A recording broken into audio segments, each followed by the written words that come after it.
নমস্কার, সবাই কেমন আছেন? আজকের বিষয় রাধা কৃষ্ণর প্রেম কেন বিফলে গেল। কৃষ্ণ এবং রাধা প্রেমের এক অমর কাহিনী। তারা একে অপরকে ভালোবাসে, কিন্তু কেন তাদের বিয়ে হয়নি?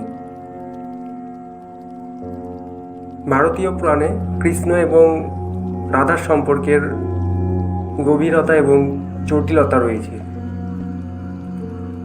ভগবান কৃষ্ণ ছিলেন একজন অবতার, যিনি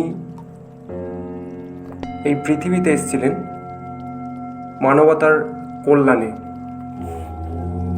এবং রাধা ছিলেন কৃষ্ণের আত্মার এক অঙ্গ। কিন্তু তাদের সম্পর্ক ছিল অনেক বেশি আধ্যাত্মিক।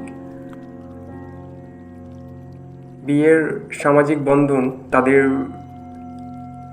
প্রেমের প্রকৃতিকে বদলে দিতে পারত। কৃষ্ণের দায়িত্ব ছিল রাজ্য এবং জনগণের প্রতি, আর রাধার জন্য তার প্রেম ছিল একান্তই ব্যক্তিগত। তাদের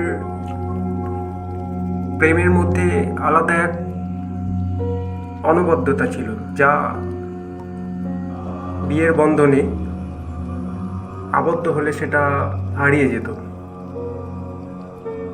কৃষ্ণ এবং রাধার এই প্রেমের ইতিহাস আমাদের এটাই শেখায় যে প্রেমের প্রকৃতি কখনো কখনো সামাজিক নিয়মেরও ঊর্ধ্বে। তাদের সম্পর্ক একটি গভীর অধ্যায়, যা মানব হৃদয়ের জন্য অনুপ্রেরণা। প্রেমের এই সুন্দর কাহিনীকে স্মরণ করতে চাইলে আমাদের এই চ্যানেলটি অবশ্যই সাবস্ক্রাইব করুন এবং নতুন ভিডিওর জন্য সাথে থাকুন। সবাই ভালো থাকবেন। ধন্যবাদ।